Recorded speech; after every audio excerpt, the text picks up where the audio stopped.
अस्सलाम वालेकुम व्यूअर्स। 5वें आसमान पर मौजूद डाक खाने का रास्ता यहाँ से होकर जाता है। निम्रा ने राह चलते फरिश्ते को रोक कर पूछा, जी हाँ, मगर डाक खाना कुछ ही मिनटों में बंद होने वाला है। फरिश्ते ने घड़ी देखते हुए निम्रा को जवाब दिया, मगर अमूमन डाक खाना तो दोपहर 3 बजे तक खुला रहता है। निम्रा फरिश्ते के जवाब पर एकदम बोली, जी हाँ, मगर मामलात जुम्मे के रोज कुछ और होते हैं मोहतरमा। फरिश्ता लंबी सांस भरते हुए जवाबन बोला।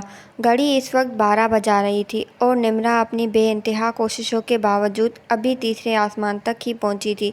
ऐसे ही कछुए की चाल चलती रही तो आज भी शिकायतनामा पोस्ट न हो पाएगा और फिर बात कल पर जाएगी। निम्रा खुद से बात करते हुए एकदम मनफी में सर हिलाते हुए बोली, नहीं, चाहे जो हो जाए, शिकायतनामा तो मैं आज ही पोस्ट करूंगी। निम्रा ने फौरन वक्त न जाया करते हुए अपने हील वाले जूते उतारे और आओ देखा न ताओ सीधा दौड़ लगा दी। निम्रा इतनी तेज भाग रही थी जैसे हवा के घोड़े पर सवार हो। हवा के घोड़े पर सवार रास्ते की जीनत बने कई वाकयात निम्रा नजर बंद करती जा रही थी। 5वें आसमान पर मौजूद डाक खाने के रास्ते में कई बागात पड़ते थे जो हर लिहाज से हसीन और पुरसुकून थे। इन बागात को नजर बंद करते हुए कई बार निम्रा का दिल करता कि कहीं रुककर आराम कर ले, मगर जहन पर सवार शिकायतनामे का ख्याल उसका हौसला टूटने न देता। बाला आखिर निम्रा डाक खाने के बाहरी दरवाजे से दाखिल हुई। सवालियों की लंबी कतार देखकर निम्रा हैरत ज़दा हो गई। हर कोई अपना खत पोस्ट करने की उम्मीद लिए डाक खाने के बुनियादी दफ्तर के बाहर अपनी बारी का इंतजार कर रहा था। निम्रा मन ही मन में सोचने लगी, मैं वाहिद नहीं हूँ जो अल्लाह को शिकायतनामा भेजने की नीयत से आई हूँ। मेरे अलावा बहुत से और भी हैं जो अपनी मौत से खुश नहीं। इंतजार करने वालों की कतार में निम्रा का नंबर आखिरी था। घंटा इंतजार करने के बाद आखिर वो वक्त आ ही गया जिसका निम्रा को बेसब्री से इंतजार था। जैसे ही निम्रा डाक खाने के बुनियादी दफ्तर में दाखिल हुई तो उसकी नजर इस फरिश्ते पर पड़ी जो अल्लाह के नाम लिखे खतूत पोस्ट करने का काम सर अंजाम देता था। वो फरिश्ता बहुत जल्दी में था। उसने निम्रा को खुशामदीद कहे बगैर ही अपने काउंटर पर बंद का बोर्ड लगा दिया। दफ्तर बंद हो गया है, आप अगले हफ्ते तशरीफ ले आइएगा। फरिश्ते ने निम्रा से माजरत करते हुए कहा, देखें, मैं बड़ी मुश्किल से यहाँ पहुंची हूँ आज, और मेरा आज के आज ये खत पोस्ट करना बहुत जरूरी है। निम्रा फरिश्ते से इल्तजा करते हुए बोली, मोहतरमा, जुम्मे का वक्त है और मैं मामूल से थोड़ा लेट हो गया हूँ। मैं इस वक्त आपकी कोई मदद नहीं कर सकता। फरिश्ता तेज लहजे में बोला, देखें, मैं अपनी अचानक मौत से खुश नहीं हूँ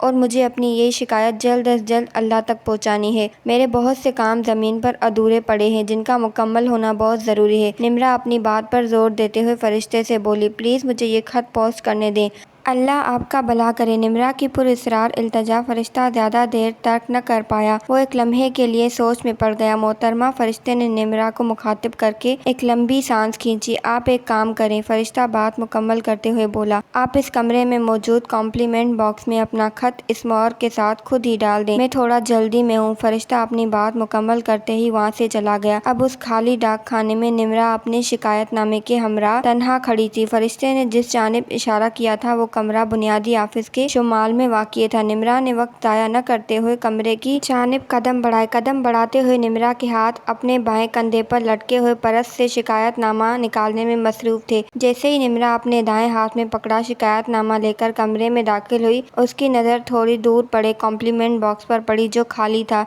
ये डब्बा खाली कैसे हो सकता है जबकि बाहर लगे सवालियों के हुजूम की मैं खुद गवाह हूँ। निम्रा ये सब सोच ही रही थी कि अचानक उसकी नज़र कॉम्प्लीमेंट बॉक्स से थोड़ा दूर रखे एक और बॉक्स पर पड़ी जिसके बाहर थैंक यू लिखा था। वो बॉक्स इस कदर भरा हुआ था कि उसके ऊपर वाली सतह पर मौजूद कुछ खतूत आसानी से निकाले जा सकते थे। लोग मरने के बाद भी अक्लमंदी का मुजाहरा नहीं करते, वरना कॉम्प्लीमेंट बॉक्स में डाले जाने वाले खत कभी किसी दूसरे बॉक्स की इज्जत न बढ़ाते। निम्रा का ख्याल था कि लोग गलती से अपनी शिकायत दूसरे डब्बे में डाल गए हैं जबकि उनका असल मकाम कॉम्प्लीमेंट बॉक्स था। क्यों न मैं ही इन लोगों की गैबी मदद बन जाऊं। निम्रा ने मदद करने का ख्याल से सोचा। निम्रा अब थैंक यू बॉक्स के पास खड़ी एक एक करके खत निकालने लगी। खत बगैर किसी लिफाफे के थे, इसीलिए आसानी से पढ़े जा सकते थे और यही वजह थी कि निम्रा न चाहते हुए भी खतूत पढ़ने लगी। पहला खत जो निम्रा ने पढ़ा वो एक बूढ़े आदमी का था जिसके 2 बेटे थे। खत ने लिखा था, ए मेरे रब, मैं तेरा किस तरह शुक्र अदा करूँ, तू मेरे बेटों की नीयत से खूब वाकिफ था। تو جانتا تھا کہ وہ میرے فرمانبردار اس وجہ سے نہیں ہیں کیونکہ وہ میری اولاد ہیں۔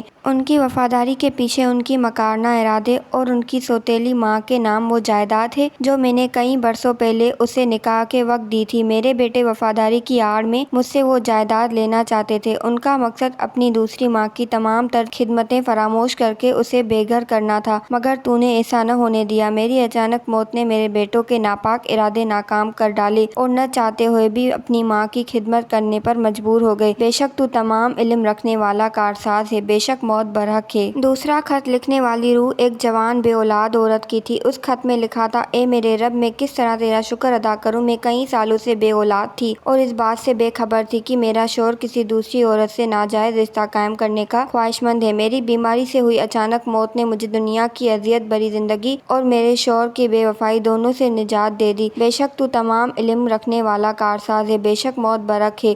تیسرا خط اس مرد کا تھا جو سڑک پر ہونے والے کار حادثے کا شکار ہو چکا تھا۔ خط میں لکھا تھا: اے میرے رب، میں تیرا کس طرح شکر ادا کروں؟ میری موت نے میری اولاد کو وہ حق عطا کیا جو میں اپنی زندگی میں شاید نہ عطا کر پاتا۔ میری موت میرے امیر بھائی کے دل میں خدا خوفی کا باعث بنی اور اس نے میری اولاد کو اس کا جائز حق دے دیا۔ اب میری اولاد کبھی روٹی کی محتاج نہیں ہوگی۔ بے شک تو تمام علم رکھنے والا کارساز ہے، بے شک موت برحق ہے۔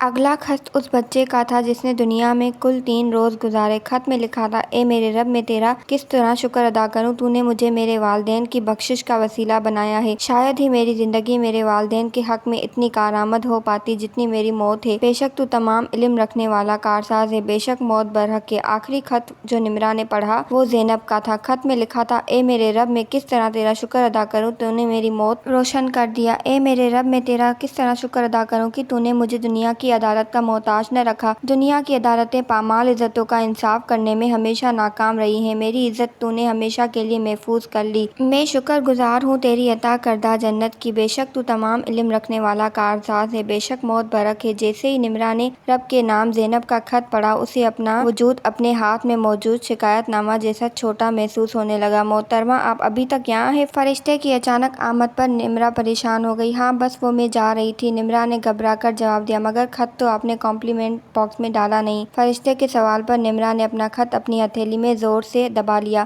ہاں وہ مجھے خیال نہیں رہا، میں جلدی میں غلط خط اٹھا لائی، پھر کسی دن تشریف لے آؤں گی، نمرہ نے جواب دیتے ہوئے کہا۔ آپ بس رب کو شکریہ کہہ دیجیے گا۔ خدا حافظ۔ نمرہ کے جاتے ہی فرشتے نے ایک بار پھر باکس کو مسکراتے ہوئے دیکھا اور بولا: بے شک رب تمام علم رکھنے والا کارساز ہے، بے شک موت برحق ہے۔